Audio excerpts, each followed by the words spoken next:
আসসালামু আলাইকুম রহমতুল্লাহি ওয়া বারাকাতুহু। আজকে বাংলাদেশ হংকংয়ের ম্যাচ। আজকে বাংলাদেশ হংকংয়ের ম্যাচ গেছে, বাংলাদেশ জিতছে, এতে কোনো ডাউট নাই, এটা জেতার দরকার ছিল। কিন্তু বাংলাদেশ কি ভালো খেলছে? আপনাদের মতে বাংলাদেশ কি আদৌ ভালো খেলছে? আফগানিস্তানের সাথে হংকং 100 রান করতে পারে নাই, সেখানে বাংলাদেশকে 150 রানের টার্গেট দেয় হংকং। ওইদিকে ইন্ডিয়া ইউ এর ম্যাচের মধ্যে ইন্ডিয়া ইউএকে মানে 60 রান করতে দেয়নি, সেখানে বাংলাদেশের সাথে হংকংকে 150 রান করে। তাহলে এবার বুঝেন, আফগানিস্তান যদি আসে সামনে, শ্রীলঙ্কা আসে সামনে, নেক্সট দুটা ম্যাচ তো আফগানিস্তান শ্রীলঙ্কার সাথে নাকি? আফগানিস্তান আর শ্রীলঙ্কা যদি আসে, তাহলে এবার বুঝুন যে বাংলাদেশের কি অবস্থা হবে। বাংলাদেশের বোলিং লাইন আপটা কতটা বাজে বোলিং করছে আজকে, যে হংকং এর মতো টিম 150 রানের টার্গেট দিছে। বাংলাদেশ ম্যাচ জিতছে, এতে কোনো ডাউট নেই। আফসোস একটা জায়গায় লাগতেছে, লিটন কুমার দাস ম্যাচটা শেষ করে উঠতে পারে নাই। একটা রান আগে আউট হয়ে গেছে। কি হয়েছে বুঝছেন? ম্যাচটা ফিনিশিং তার দরকার ছিল, যেহেতু সে একজন ক্যাপ্টেন, ভালো খেলছে।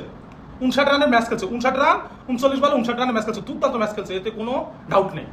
কি টপ অর্ডার ব্যাটসম্যানরা এতটা ভালো করতে পারেনি, শুরু ভালোটা করছে, বাট পরবর্তীতে দুইটা উইকেট তামিম আর ইমন দুজনেই খারাপ, মানে শুরুটা ভালো করার পরও মাঝপথে হারিয়ে গেছে।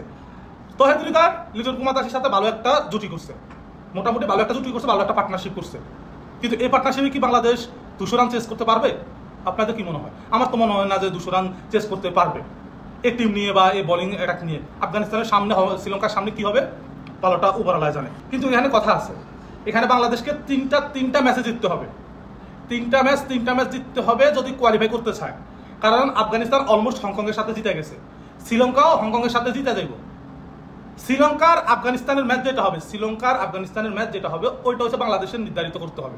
তবে কি বাংলাদেশকে তিনটা ম্যাচ জিততে হবে।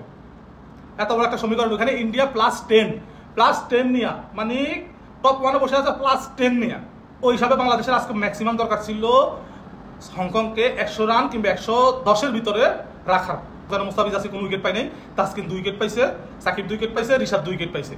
ইন্ডিয়ান আকাশ চোপড়া বলছে না, বাংলাদেশ এবার এশিয়া কাপে কোয়ালিফাই করতে পারবে না। এই গ্রুপটা, ওই গ্রুপের মধ্যে আছে শ্রীলঙ্কা আছে, আফগানিস্তান আছে, দুইটা টিম আছে। আমার মনে হয় আকাশ চোপড়া খারাপ কিছু বলে নাই। তো আমার মতে বাংলাদেশকে নেক্সট যে ম্যাচটা, ওই ম্যাচটা 100% জিততে হবে যদি কোয়ালিফাই করতে হয়। ওই ম্যাচটা জিততে হবে। আমার মনে হয় না বাংলাদেশ ভালো কোনো একটা সার্ভিস দিতে পারছে আমাদের হংকংয়ের সাথে।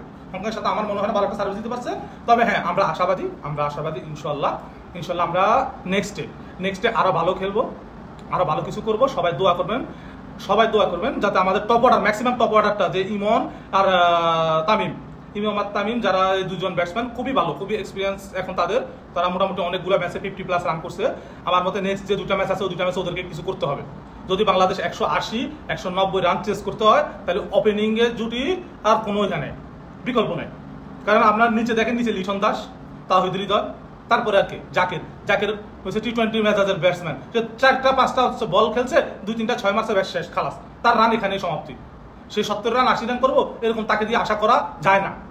কি বলছি বুঝতে পারছেন? তাকে দিয়ে আশা করা যায় না। রিশাদ ওই 10 থেকে 15 রান, মিরাজ 4 থেকে 5 রান, 10 রান, তার বেশি তার করতে পারবে না। তাসকিন, মুস্তাফিজ, আপনার ওই যে শরীফুল, ওদেরকে নিয়ে তো আপনার ওই 200 রান চেস করার টেনশন নিতে পারবেন না। আপনাকে টপ অর্ডার যারা আছে তাদেরকে নিয়ে আপনার চিন্তা করতে হবে।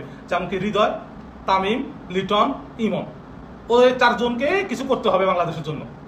তাহলে গিয়ে নেক্সট দুইটা ম্যাচ আফগানিস্তানের সাথে এবং আপনার শ্রীলঙ্কার সাথে ভালো কিছু করতে পারবে। আমার মতে ইনশাল্লাহ কোয়ালিফাই করবে। আকাশ চোপড়া বলছে কোয়ালিফাই করতে পারবে না, তবে আমার মতে বাংলাদেশ কোয়ালিফাই করবে, কোয়ার্টার ফাইনালে যাবে। তবে কোয়ার্টার ফাইনালে গেলে আমার মনে হয় ইন্ডিয়ার সাথে বাংলাদেশের ম্যাচ পড়তে পারে কোয়ালিফাই রাউন্ডে। আর যদি বাংলাদেশ টপে থেকে কোয়ালিফাই করে, তাহলে হয়তো পাকিস্তানের সাথে পড়তে পারে। কি বলছি বুঝতে পারছেন? তো বাকিটা সবাই দোয়া করবেন বাংলাদেশ টিমের জন্য। তো যদি আপনাদের কাছে ভিডিওটা ভালো লাগে, আমি যদি আরো এরকম ভিডিও আপনাদেরকে দিতে চাই, যদি আপনারা গ্রহণ করতে চান, আমাকে সাপোর্ট করবেন।